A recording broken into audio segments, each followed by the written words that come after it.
Hello, everyone. My name is Richard Hyman. I'm the president of Future Frogmen. We are a nonprofit, and our mission is to foster ocean ambassadors and future leaders. We hope you'll check out our website, futurefrogmen.org, and subscribe, and also follow us on social media. Today we have Miss Ellen Koilarts with us, and it's such a pleasure for me to welcome Ellen. I met Ellen a year ago at the Explorers Club, almost a year ago, during World Oceans Week.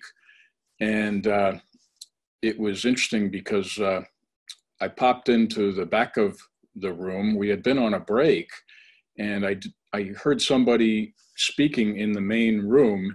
I went back to retrieve a notebook, and I did not want to go in that front door and interrupt whoever was speaking. So I came in the back, and there was Ellen speaking to an audience.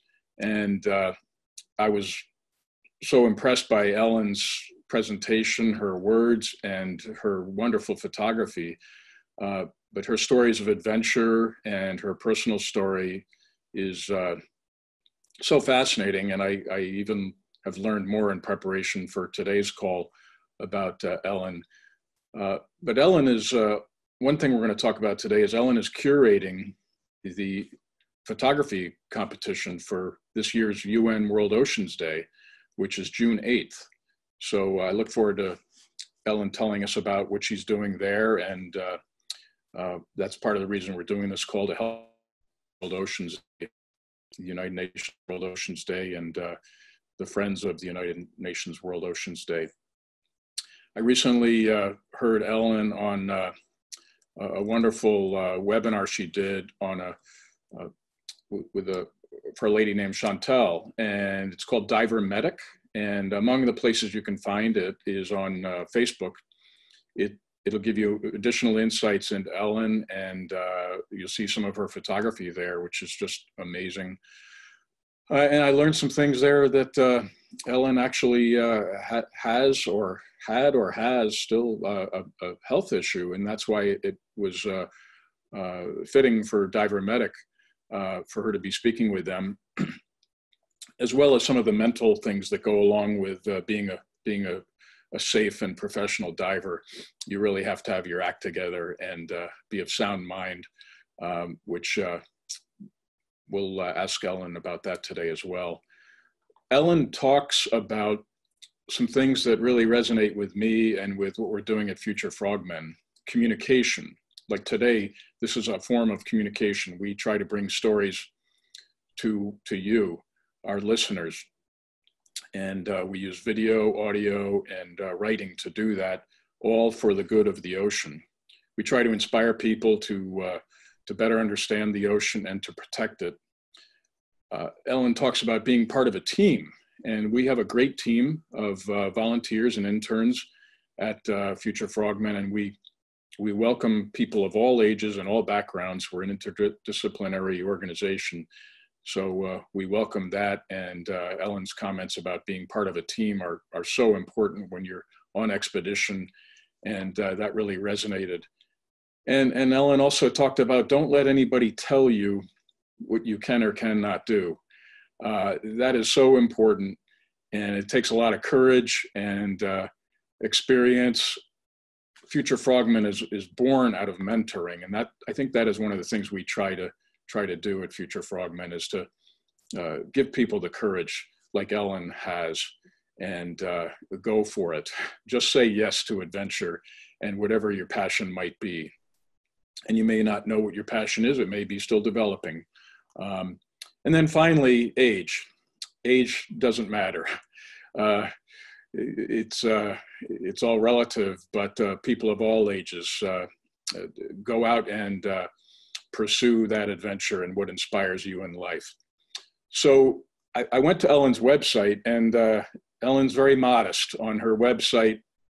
She doesn't really show many, if any, of her real awards and so forth. She does talk about her story and shares some photographs. So ellenkoilarts.com, CUYLAERTS.com,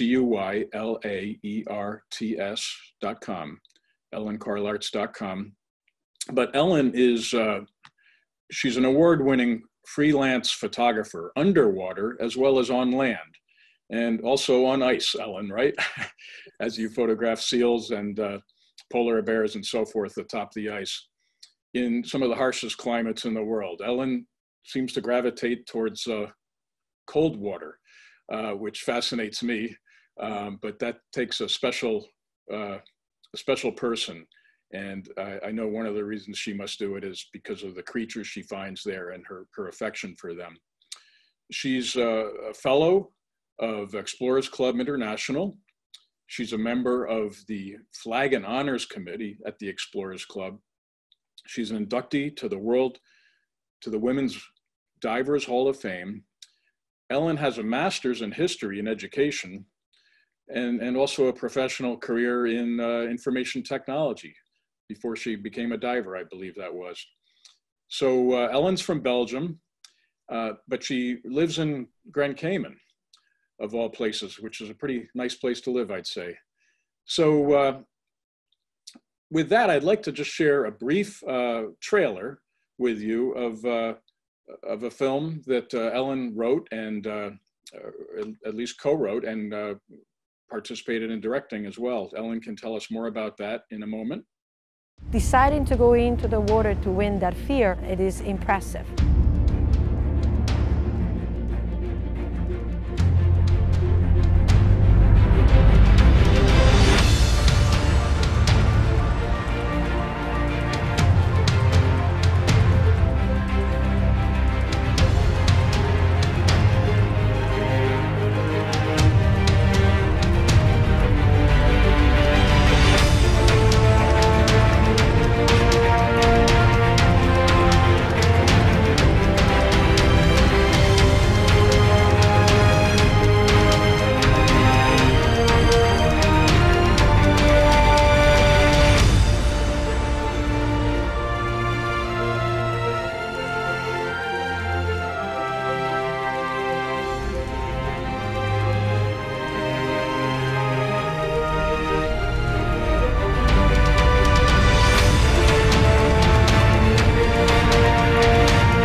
One of the things Ellen also said recently in the presentation I saw is that she gets to hang out with cool people. And we're really pleased to have you with us today, Ellen, because we get to hang out with you, a cool person today. So with that, Ellen, welcome. Thank you, Richard, again. And yes, Ellen was gracious enough to do a conversation with us last summer and with one of our interns, and it's great to have you back. Ellen, could you tell us, let's start at the beginning and tell us about your youth and what brought you to this time and place. I grew up in Belgium, actually close to Antwerp, which is a beautiful city full of history. But it was a city, but I did go a lot to the countryside because my parents in the weekends, they worked there. And I was actually enjoying just being free in nature, and between being young and without any worries and having a professional life, I lost being in touch with nature a bit because you get busy. And it was only when I had children that they actually drew me back into nature, because they were very interested in wildlife and animals in different environments. And I started to show more interest again, and I started to research a lot about animal behavior again. And then, well, this is really in short, because if you want the whole story, you have to watch Epiphany. But actually, my kids are very smart. They're now adults. They're very smart. They have high functioning autism, and they were not happy in school. So I took them out of school while still living in Belgium, and I started homeschooling them myself. And it was a bit of a gap between our little bubble as a family, having different social rules, and because there's a few things you have to consider when you have a family with people that have autism. The gap between social life, which is normally accepted in Belgium, and our life was getting too big, and we were not happy. So we decided to go to another place, and we ended up in the Cayman Islands, because before relocating, we went on a few holidays and we realized snorkeling, so being underwater together with the children, was actually something we could do as a family, and we all enjoyed. So it was decided we would move to a place with nice blue water and living close by the sea, because it always made me happy and calm. And we ended up in Grand Cayman. And once we were here, this whole family life and the structure of your days became a slower pace. So I could do the teaching of the children, and then I had a bit more time for myself, because I had no social obligations anymore. And I picked up diving and photography, because the diving, well, it was evident when you live so close, you have to give it a chance. And photography was something I always wanted to do, but when I was young and I had to choose what I was going to study, it was still a very expensive study, and it was days of digital photography, and not digital, like the old-fashioned photography, and I couldn't afford it. So I applied for a scholarship, and I studied history, which was my second passion. Once I went to diving and photography, it just all came together. I only started diving when I was 41, so it's a late calling, but my love for animals and nature and the urge to help others, because I've always been a caring person. I was always in school the one coming up for the people that got bullied. I was always trying to protect the weak, and yeah, it really came together, and getting better in photography made my voice grow louder to protect certain environments, habitats, sharks, sanctuaries. It helped me to be where I am now. Yeah, it's fascinating. And if I'm not mistaken, you, at one point in your life, you were actually uncomfortable with water. Is that correct? Yes. I love water. I've always loved water, and in some weekends, so Belgium is a very small country actually, and for everybody to get to the coast, it's an hour or an hour and a half drive.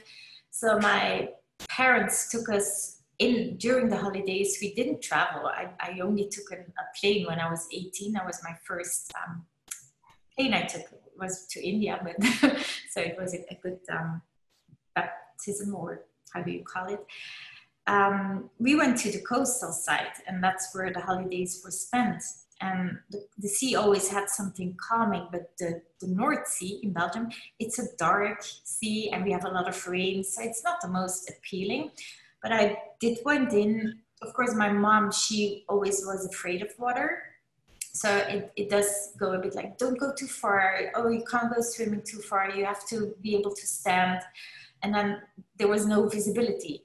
So, but I did like it. I liked to jump in the waves. I liked to just swim in the waves. I had a good time. There was a little scare when I lost a little boat, and I saw what elements could do. So one time you see something, and then before you know it, it's gone, and you can't find it again. And that's how strong the elements were. So I was thinking I was afraid of water, but it's more, I now know it's more of being in awe or having a respect for the elements. Yeah, so water has always been important in my life because I really loved it, but I thought I was afraid, which I know now I'm not. But my first dive here in Cayman, I came up and I just told the persons that were with me, I said, I don't like this. I'm so happy to be back at the surface because I really don't like this. I'm just going to keep to snorkeling. And then a friend of mine told me, just get your own gear and you will be more comfortable. And then I realized I didn't have the knowledge, not enough knowledge after an open water to deal with all these things that can go wrong. And probably it's because I'm a historian. I like to do research and I like to know where everything comes from, and I like to look for connections. And I realized, knowing more about diving, you also realize more of the dangers. So I was never like behaving like a tourist, jumping on a boat and just pretend, oh, we go for a happy, snappy dive. I realized going underwater, there's certain dangers, not only about equipment, but also about animal behavior. So I did my research and I kept studying. And then, yeah, I had like good dives for about 18 months, and then I got bent really badly. And it was not because I did something wrong. It was because I had some health issues I was not aware of. But it did give me a good scare, because you realize even on a very shallow dive, it was 45 feet, 15 meters for 45 minutes. And I was so bad that I couldn't use my brain properly. It was a type 2 bent, so DCI. Couldn't use my brain. I got a bit issues with my right arm. It got, I couldn't use it very well. And still sometimes when I get tired and I do macro photography, I still have issues with my arm. So it's a scary thing that can happen to me. And I went back to diving, but then I realized I had health issues ever since that dive. And I just quit diving for a few years and I concentrated on extreme snorkeling. I was trying to find a way that I could make a difference for the things I cared about.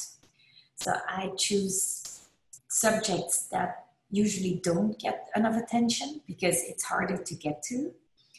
And yeah, I reinvented myself, and I reinvented the place I could,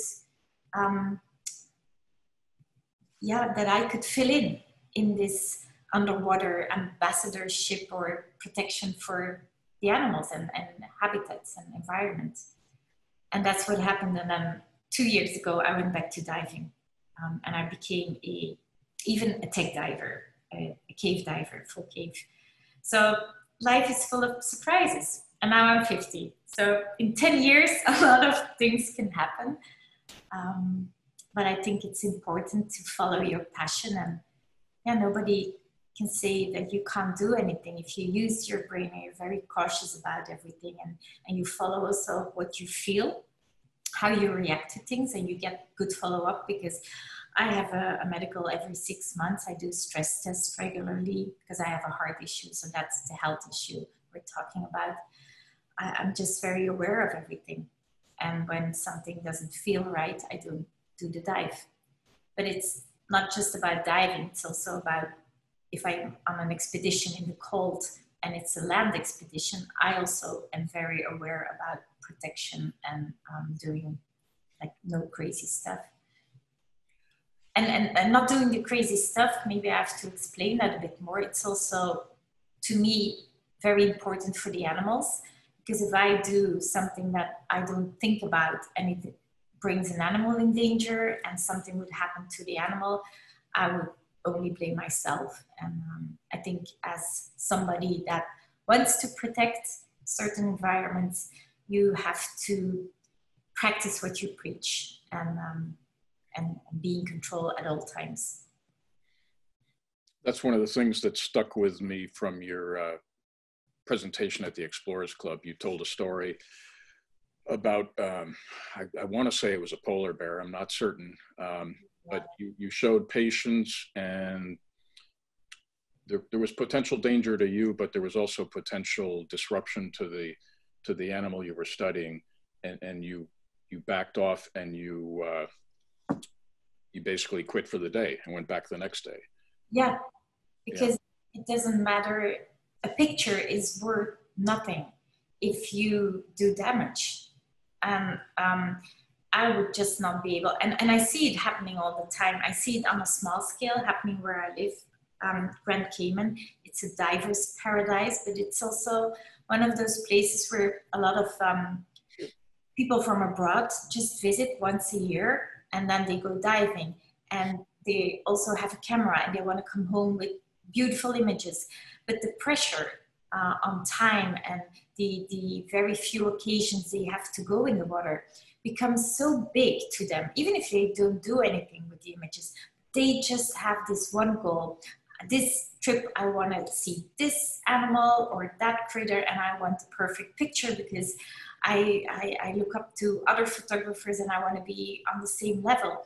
And then things go wrong because they, first for themselves, so they don't check their buoyancy. We have wall dives here, which is pretty, you have to be in control. And I see dive masters and dive guides endangering themselves because people have cameras in their hands and they only dive once a year.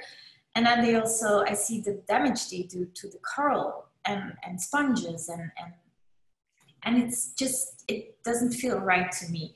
I do speak up when I see something goes wrong, and I'm not the most liked maybe between recreational divers sometimes, but I don't care because this is not about ego. This is about, we're a team. We have to take care of the ocean that gives us so much, and we have to give back, and we have to protect this gem. I'm not okay anymore being silent about those things. And I see around the world, photographers don't have the best reputation, and even divers don't always have the best reputation. And the only way we can change that is to be more aware and to be better, to be the better version of ourselves. And if you pretend to love the ocean, just love it then with all your heart and all your soul and do the right thing. Yeah, and even though it seems like common sense, yeah, for some people it isn't, or they're just, they don't care. I respect you for speaking up because it's certainly not always comfortable. No, and it's sad because you think that people using the ocean for their pleasure would be totally immersed, having a blue heart and soul, but it is not like that. So how long can you not speak up? We tried that, it doesn't work. The oceans really need our help. We have huge pollution issues. Climate change is not happening, and the acidification. So if we all stay silent, then we're part of the problem. And that's the reason I speak about it now in my talks, and I speak about it at the United Nations and other Yeah, people. and some of it's education. Some people just don't know better and they're receptive, and then other people may not care, but you have to keep doing it. I was in Grand Cayman a number of years ago and on business, and we just went snorkeling. Actually, I didn't have enough time to go off a wall, particularly if we were going to go deep because of the flight home. I needed time before I could fly home on a deep dive, but I was depressed in the shallow water. It was all bleached.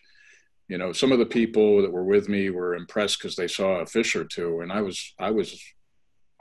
shocked at the bleaching in the shallower waters.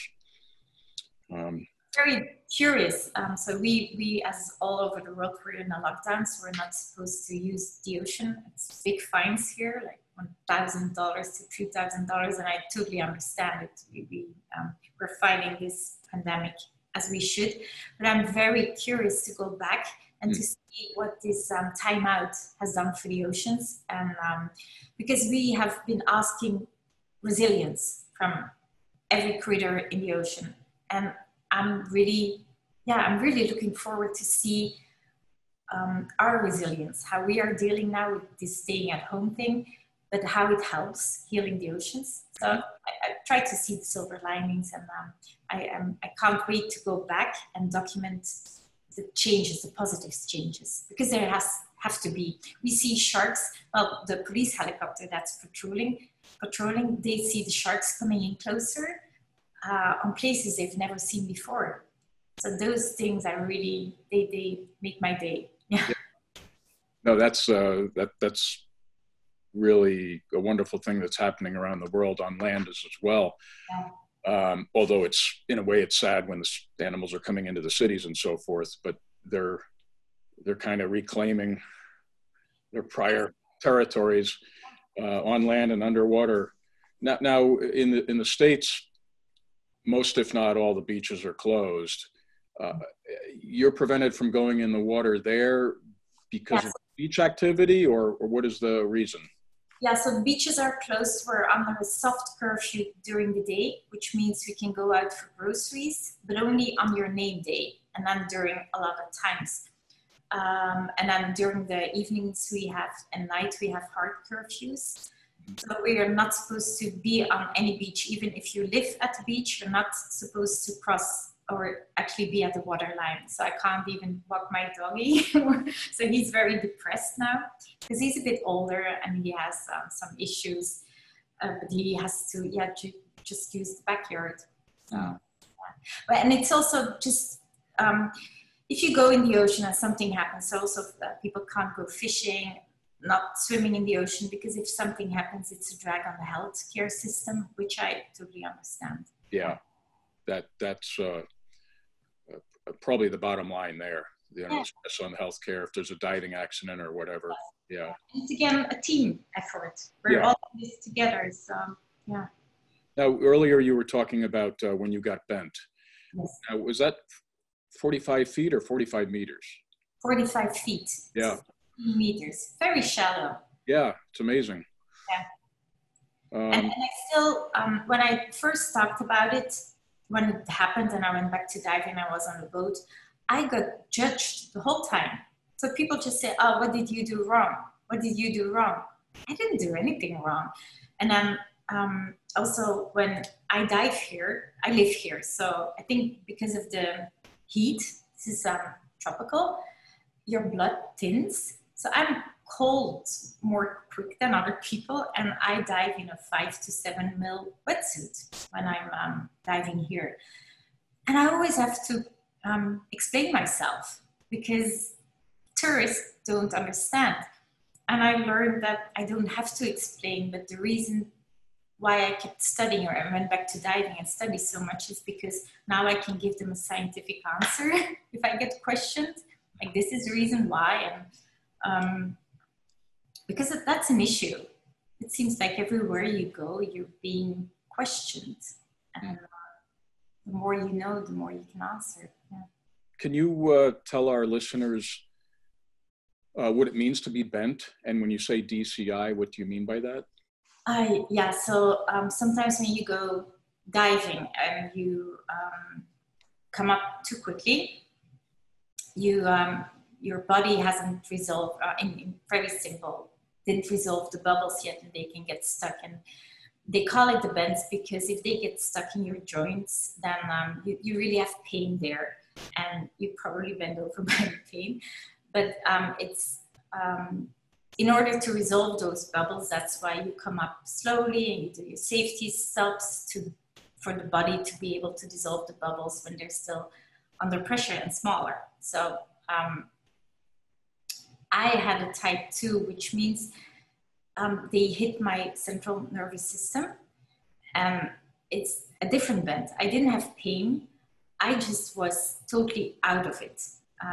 But before I realized, so I was so out of it that I didn't realize I was bent. I just felt really bad. And I just came back from Europe, but there's a lot of research about not going to dive before you are on a plane. There's not so much research when you get back from a long haul trip and jet lag and to get in the water. So I was just back from a trip to Belgium, came back to Grand Cayman. I waited a day and then went diving. So I didn't really do anything wrong, but coming up from the dive, I was very tired, and I just blamed it on a jet lag. So the next day I went diving again, and I was even more tired. And it was for a project about something, yeah, it was conservation. So the third day I told Michael, I said, I can't go diving because I don't feel well, I'm not at it. And those would be wall dives. So I said, I'm not concentrating. The day before I was on a shark dive. It was not too deep. I think the day after, so, but I was bent already because I felt really bad, but I didn't realize it. The day after I went on a shark dive, 65 feet or something. And I made a mistake with my buoyancy at the surface. And for me to make a mistake like that, it was really, my brain was just not functioning well. And that scared me so much that I said the third day, I'm not going to dive. I really feel bad. It took me 5 days to actually beg Michael to bring me to a hospital because I couldn't get on the stairs anymore to my bed. I couldn't walk a line. When we finally got to the hospital and I got oxygen, which helps with dissolving bubbles if they're still in your body, I was crying. I was so relieved. And then immediately they put me in the chamber, so a hyperbaric chamber. But I was so exhausted that I had a hard time breathing. And it's a very small chamber here in the Cayman Islands. We were 2 divers in it, and then a person helping you. So I really, normally they can free flow it a bit more, the oxygen, but I really had to suck it out it's 20 minutes you're on oxygen and then you have a little break. And it was so exhausting. I was not doing well, and I was in the chamber for a total of 2 times for 5.5 hours, which with this COVID, it comes back a little bit because you hear people being on ventilators and people being on oxygen. And I know how tiring it is. If you have to do that for 3 times, just 5.5 hours, it's nothing compared with what is happening now. People in hospital for a week, 2 weeks have to do it when they're not in an inducted coma. So it was horrible. And then coming back home and so they said, yeah, you should be fine, but it's gonna take a while for things to come back and we're gonna monitor you. But even cooking, like a simple act of cooking, what I'm so used to, the process of putting something in a pan, butter, and putting the gas on and stuff, I couldn't remember the steps to do it. So it was the realization that everything, you have to let go of everything because you have to start all over again. It was very hard for me because I was in control the whole time before. I was in control with my children and teaching them and with my own life. And I was so organized, and suddenly I became so chaotic. And it makes you very humble. And then you go back to the doctor, and after 6 weeks, I got the okay. Yes, you're okay. You can go diving. And on my first dive, it was Alex Mustard was with us, the amazing photographer, Dr. Alex Mustard. So we go on a dive, and I have a macro setup. So just to not have to move a lot. So no wide angle photography, just macro. I was supposed to be a very easy dive. And I went to take a picture and my arm just started shaking and I couldn't finish that dive. And it's like, oh, what is going on? It's because it's an enemy you don't know. And there's damage you can't see. And that's the scary thing about getting an undeserved bend. Because if you get bent when you go really deep and you go up and you know you didn't do your safety stops, or you went too deep and you didn't do them long enough, you know something can happen. And oh yeah, okay. People get skin bends here on the wall dives a lot because they bounce up and down a lot because they see something and then they go to the next thing. But then you know what you did wrong, and I think it's easier. I've known people in the water here, they got bent like 10 times, 15 times, and they still go back because they know what they did wrong. They sit it out and they go back. To me, it's playing with your life a bit, because there's one day where you can't go back, or something happens, something worse happens. Yeah, yeah, you definitely, that bubble goes to your brain or your heart. And then it's game over. Yeah. And that's also why, I'm sorry to interrupt, but going back to diving, so within years of extreme snorkeling, I got diagnosed with a PFO, which is a little hole in the heart. And everybody has it when they get born, but then it seals. And I also have a valve that doesn't work well. So I realized that I was just too exhausted on a dive. So I re-taught myself, well, with an instructor, to dive a different way, less exhaustion, and now I recognize it better. So yeah, it was very humbling. Yeah, funny, it's not a funny subject, but a funny story sort of I'll share with you is we were in Martinique when I was with Jacques Cousteau, and I was on a dive with a wonderful diver named Bernard Delamotte. And after the dive, Bernard had some pain in his shoulder. And for the first time ever, in my experience, he went into the chamber. We had a 2-man decompression chamber, which for our listeners artificially takes you down to a depth, and then you can come back up in a scientific fashion to decompress and get those bubbles out of your bloodstream. And it turned out it was a false alarm. Bernard was fine, but we took the precaution. And even though I was on the dive with him, I had no symptoms, so I did not go in with him. He went into the chamber by himself, and he was in there pretty much all night. But he went in with a jug of wine. So, yeah, totally against protocol, I'm sure, but that was the kind of the way we did things at times on the ship. Well, I'm glad you're okay, Ellen. It sounds like you still have a little bit of residual symptoms, or at least something you need to be attentive of, be aware of. Yeah, and I think as long as I'm attentive, I can handle it, but I wouldn't be afraid to call a dive or not go diving when I don't feel well. Yeah. Now, with all that, it fascinates me that you love cold water. Can you explain that to us? I think when I got bent and didn't feel well after that, and became more a snorkeler, so first I went to Hawaii, and I really loved being in this snorkeling zone with dolphins, bigger animals. I went to the belugas in Churchill, which was cold. The reason that I love the cold is actually maybe because I had to use my brain. So I was just having a few awards when I got bent, and my voice was a bit louder in the conservation area. And I was thinking, how can I make a difference?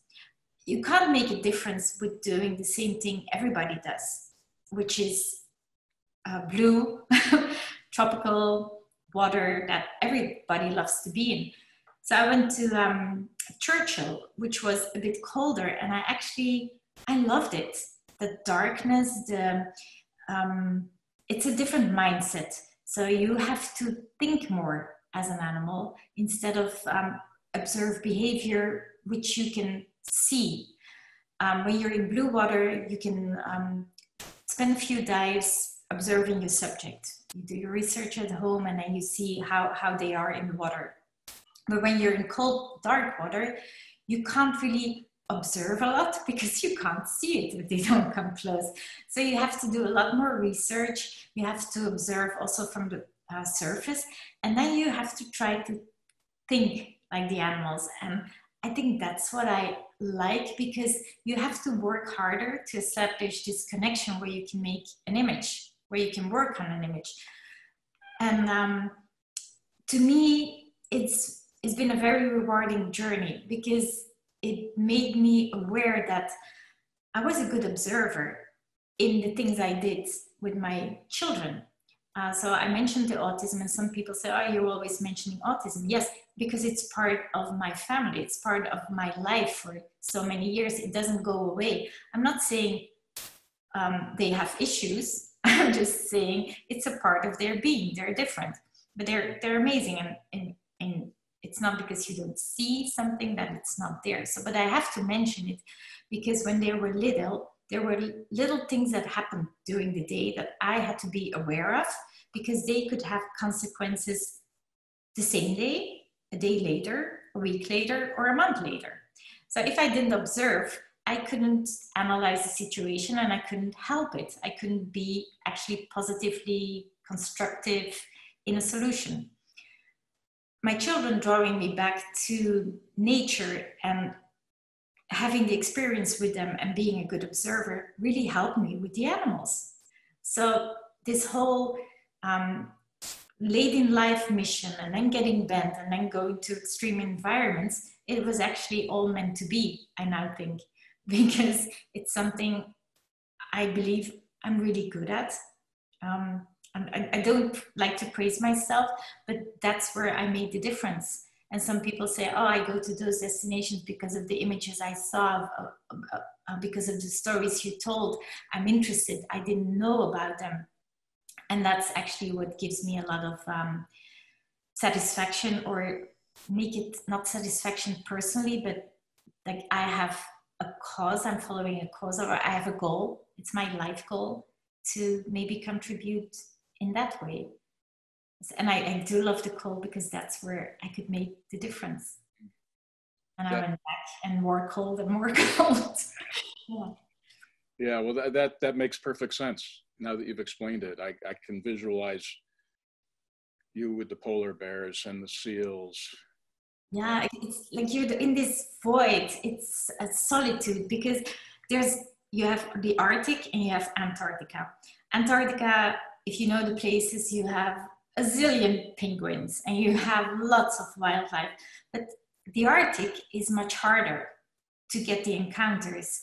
And it's part of getting in the zone, being prepared the whole time. And then when something happens and you can capture it, it really, it's really a nice feeling, and you know why you're in that cold environment. Even in the water, just waiting until everything comes together. And then you have that one image and you say, yeah, okay, that's why I do it. Yeah. Now, and you talk about preparation. There's a lot of preparation in that environment. Yes. Can you bring a little bit of that to light for us, as far as the logistics and the gear and maybe the waiting? Yeah, for example, belugas.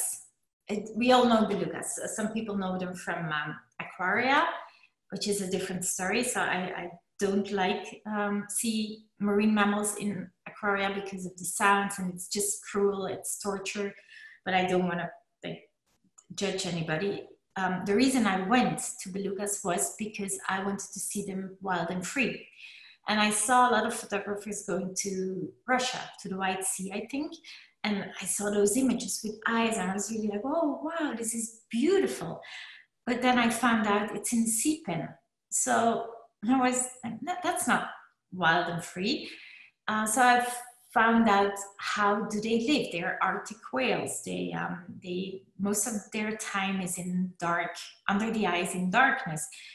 And I found this place in Churchill, which is up in Canada at Hudson Bay, where every summer you have 60,000 beluga whales coming there, because they like to have their young there in the warmer waters. They feed on spawning capelin and they shed their winter skin. So summer, which is actually in Churchill only July and August. So that's the logistic exercise you make. When can I see those animals there, which is July, August? How do I get there? You can get there by, for me, it was from Grand Cayman, so it's a few flights until Winnipeg, and then you actually have to rely on an Inuit company. It was Calm Air. And then you are confronted with the things I want to take as a photographer. I want to take my camera gear and I want to take my dive gear, well, my snorkeling gear. But my needs are not important, because it's the community needs that are important. So there's only so many planes going there, and that community needs medication or other things, packages people are waiting for. So then logistic wise, they tell you you can only take one bag and the rest of the bags you have to send by cargo. And we don't know if they will arrive because it depends on what the community needs. So you have to let go of all expectations. You just take the chance, you go there, you can prepare yourself as much as needed, but you don't know if everything will arrive. And it is, again, it's very humbling. So you prepare yourself, you get there. My first time in Churchill, my dive gear didn't arrive. So my exposure suit, my dry suit didn't arrive. So I went last minute when we went to the Belugas the first evening, I went in a wetsuit. So it was doubling up and just being flexible. And I was happy. I didn't have my camera, but I just wanted to observe and have the experience, because it's not just about the picture, it's about the whole immersion of that experience.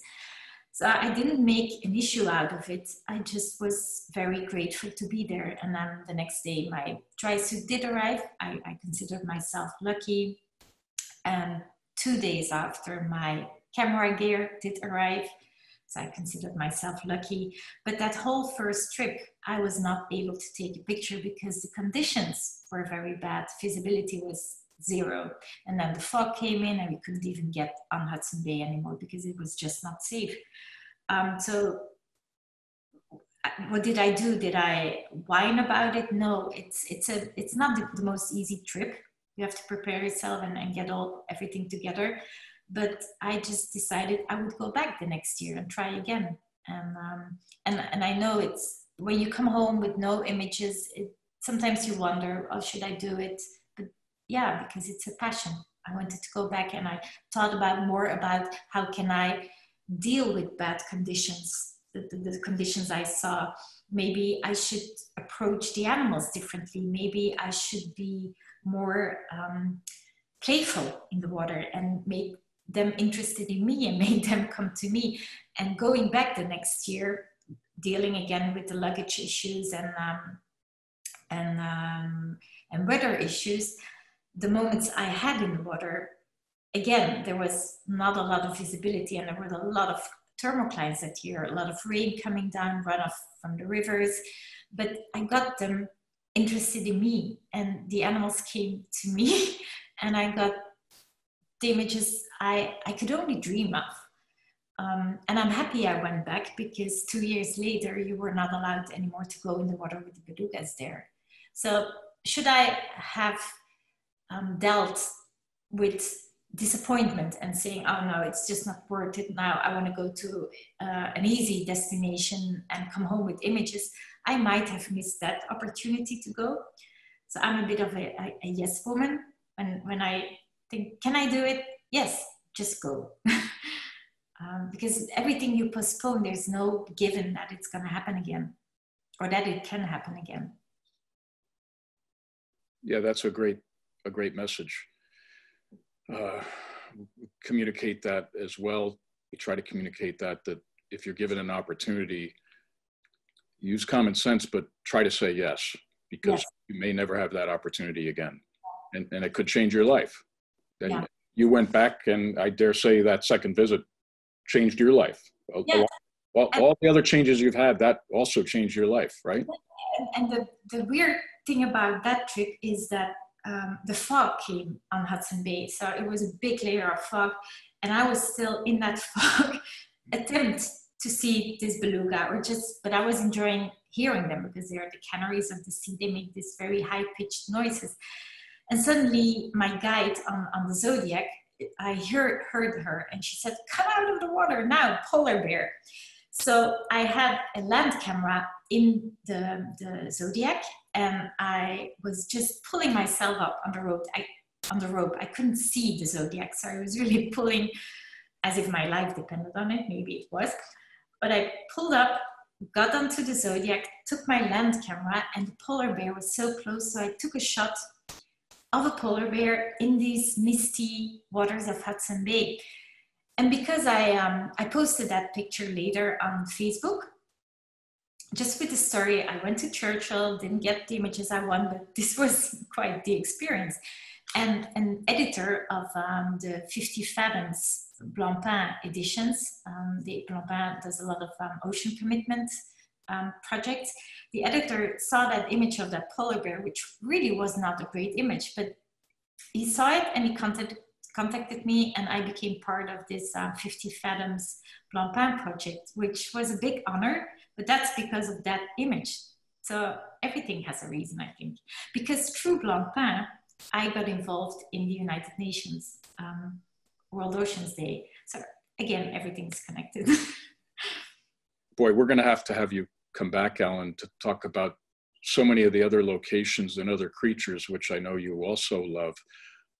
But I think that's a perfect segue. You were just talking about the UN, for you to tell us about the photography competition. Yeah, so the first 2 years when I saw that competition, I think it started in 2013. Yeah, it's a 7th edition now. I entered into the competition because I liked the vibes of the competition. It wasn't about finding the best photographer. It wasn't just about underwater images. It was about the oceans. So I entered the competition with 2 images, and in both categories, I ended first. The next year I entered again, and I was first in one category and second in another. And I really loved the vibes. It was a small competition, but there was a soul in it. And then I was in New York and went to a reception given by Blancpain. There was a talk that friends of mine gave, Michelle and Howard Hall, because they got the Hans Hasse Award.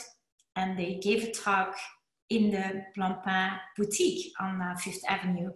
And I went there and I got introduced to the person that actually congratulated me from the United Nations, which is François Bayet. I think you know him too. And we talked about the oceans in the Blancpain boutique. And we talked and talked and talked, and we were really at the same golf length, if it's something that people use in English. So we connected immediately, and he said, well, you're passionate about the oceans, and you've entered the competitions for so many times. Why don't you not enter this year and just come to New York on World Oceans Day and talk about photography during the reception for United Nations World Oceans Day, which is every year at the 8th of June. So me being yes woman, I said, yes, of course, I will do that. Are you okay to talk for a big audience? I said, yes, I will do that. Okay, that's easy because then I don't have to do it. And that's actually how I rolled into working with them. And the next year, because they have a lot to think about, it's the Division of Ocean Affairs and Law of the Sea. So they are really busy. So I helped them with the photo competition. I helped them with the judges. I found some judges that are, again, with the same attitude and same ethos. And I took care of handling checking the images if there were the photographers. And I gave them, and that was probably the biggest honor of my life. That year, there was an ocean conference in New York during the week of World Oceans Day. So there were a lot of head of states in the ocean conference, and I was allowed in the General Assembly to talk about the oceans and what they mean for photographers and how we can make a difference with our images, and also filmmakers. And I could announce the winners there in that General Assembly. And it was just mind-blowing. First, that I could do it and be the voice of photographers during such an amazing event, but also that I got the trust of François, and I really think he's one of my closest friends now. We don't see each other a lot, but we are really fighting in a positive way for the same cause, and I really love that.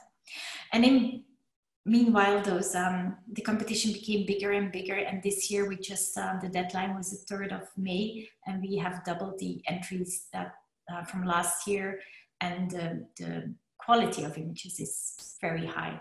So the judges are now doing the judging and they have a hard time, which is good because it keeps them busy during these days. Yeah. And your role, you are... Yes, I'm curating, and also this year was a bit more challenging, I think, because we have images where we show what's going wrong in the oceans, but this year hope is also important, and we also wanted to see rejuvenation. So what is actually happening now? How can we show the resilience of the ocean? So we added a few categories. It's always nice to think about those things and brainstorm with like-minded people. This year, Oceanic Global, like last year, is a strategic partner for the day, and we have a great team. And then being challenged with not having the event actually in New York that day, but making it a virtual event is also a challenge that I think they're actually doing a great job. Getting people involved and making it wider, and yeah. So that's my role. But actually, anything they ask me to help them with, I just do it, because I'm so honored that first they trust me, and second of all, that I can contribute in a positive way. Yeah, well, congratulations on that. That's a wonderful multi-year story with the photography competition and your roles. So that's awesome. And they're a great bunch of people. I've been enjoying getting to know them this year, and we're participating in several ways. So it's great to be involved. Exactly, the team.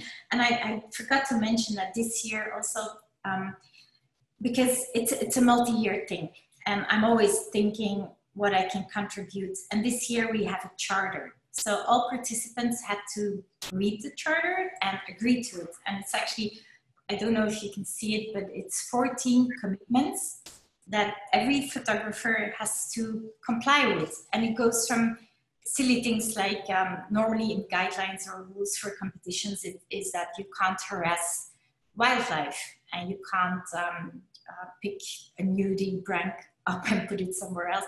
But those are like very, those things are very well integrated in other competitions.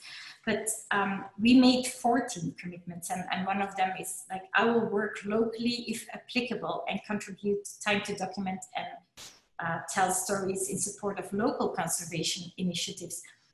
And I'm so happy we have these commitments, certainly this year, because suddenly this world is in a lockdown. You can't travel without, it's not going to be easy at this point. So we have to reinvent ourselves as image makers, to work with what we have, but always, and it's about water, so it doesn't matter if you live close by a sea, it's all about the importance of water because it's all connected to the oceans. So in short, I'm just happy we make people more think about their role in the ocean and be an ocean person. Also, if you go outside, not to use like single-use plastic, bring your water container, bring your mug, your coffee mug, like all those things, participants had to sign it. That it's not just a empty promise, but that you really think about it. And if I see those things not complied with, I can say, well, you signed this charter, so can you please do a bit more of an effort? Not that I want to raise my finger. Also, it's also one of the commitments is also, if you see things going wrong, start a dialogue, but do it in a polite way. What I see sometimes on social media is just, oh, they do it differently, so I'm just gonna use cursing and not be open to any dialogue. But I think being polite and kind is very important to have a dialogue, because otherwise you don't have a dialogue, you just have a rant or event. So those things are also a part of World Oceans Day, to be an ocean person and a full ocean ambassador in every way we can. Well said. Yeah, I don't think social media is the platform for debates, if you will. But these other types of forums, even hopefully presentations like this, conversations like this, can get people thinking and learning and changing behaviors. You talked about using your voice for conservation, and you've given several examples throughout our conversation today. I think just the images themselves present things that people have never seen, and hopefully an appreciation and a love to protect them. Cousteau used to say, protect what you love. It's really my favorite quote that he would say. But I want to ask you, in closing, how do you feel about the ocean today? You used the word hope a few minutes ago. I'm sure you have hope, but you might also have some dismay. Can you share with us your thoughts? And with that, you also just talked about people doing small things like in the charter, but what can we do? What can listeners do to do their part? I do sometimes when I enter the oceans, I think, and when I see the beach in front of the house full of plastic, sometimes it's very depressing. But if we don't hang on to hope, then why? And also as an image maker or as an ocean person, you have to give hope, because not everybody knows the ocean like we do. We're very privileged that we can witness it. But if some people living in the city and you would say, well, there's plastic everywhere and that's what it is, why would they even care or do an effort to be the change you want to see? So I have my worries, certainly. I don't know if it's irreversible, the damage we've done, but every year we win for future generations is a year of hope, because we don't know what's going to follow in development and new techniques to clean the oceans. So hope is very important to me. Am I positive?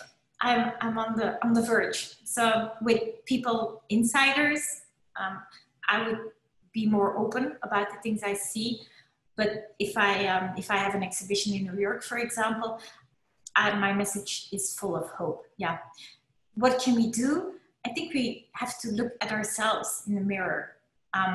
Start with ourselves, practice what we preach. So when I go to a dive show, I always combine a trip. So I will never take a flight just for one thing and then go back home, because that's pollution in its worst. If I can't combine it with several other things, and it's really putting pressure on me too, because I'm like on a schedule the whole time. If I can't combine it, I don't go. And that's a hard decision sometimes, but that's just the way I am. But then I see plastic everywhere. And then I go like, really, we're divers. If we can't start with ourselves, who are we? And that's why I'm the ADEX ambassador for photography and conservation. ADEX is the Asia Dive Show. And last year they had a plastic-free show, and it was really impressive. So I think if they can do it, everybody around the world should be able to do it. So I don't want to see anybody with a single-use cup or a single-use bag at a dive show anymore. Start with ourselves. We're ocean people. There's no excuse. It's too late for excuses. Do we have to call people out or put pictures of them on social media? No, because that's not the way. But have a dialogue in a polite way. I do believe we have to speak up, because not speaking up is actually approving what they do. So yeah, write organizations about your worries, but not just point out what they do wrong in your opinion, but come with a solution and even make the math. Like, this use is going to cost you so much, but if you do it differently, maybe it's going to cost you a little bit more, but think about the positive image you will gain, which is a big win. And then about the damage you prevent, and that's a big win. So we have to communicate differently, I think, not pointing fingers, but come up with constructive solutions. That's what we can do. And start with ourselves and look in the mirror every day and don't be hypocrites. That's what I believe in. Maybe it's old age. Well, old age. I'm not old. I'm 50, but maybe it's just like not tolerating bullshit anymore. Well said. Yeah, and I love your strategy and your tip about combining it as well. That makes a lot of sense. And that's hard work, because sometimes there's something you really want to go to or you need to go to, but if you make the effort to combine it, it does leave, you're still leaving the carbon footprint, but you might be making a more efficient, more impactful trip if you can combine 2 or 3 things. And look at us here. So AEDX is having a virtual dive show, and it's like a whole month. We can do it. We're having these talks and even panel discussions virtually. It is possible. We don't always have to come together. I think it's showing us that there's different ways of working, and those are the silver linings at this moment. Absolutely. And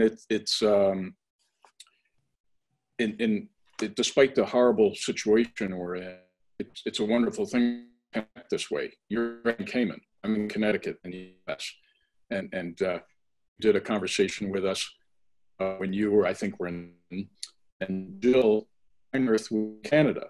So, you know, the power of telecom and technology used in the right way can be beneficial to the planet and beneficial to our ability to communicate.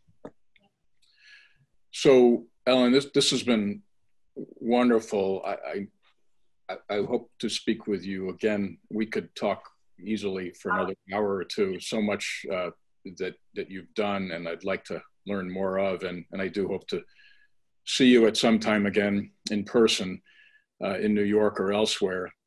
But you've actually touched today on 3 strategic pillars that we use at Future Frogmen. We're focused on climate change, plastic pollution, and species survival. And your wonderful photography of species, which I would encourage everyone to check out. Check out Ellen's website, ellenkuylaerts.com, Cuylaerts. And please check out futurefrogmen.org, subscribe, please, and you'll learn about other conversations like this that we hold. So, Ellen, thank you so much. It's been wonderful to visit with you virtually, and I look forward to seeing you again as soon as possible. Thank you for having me again. And I do believe we should do like a different conversation. I'm asking you the questions because I want to learn so much about you and your life and Future Frogmen. You're doing amazing work, and the mentorships are absolutely amazing. Well, thank you so much. Yeah, we could do that sometime. Thanks for watching. For more information, visit our website at www.futurefrogmen.org.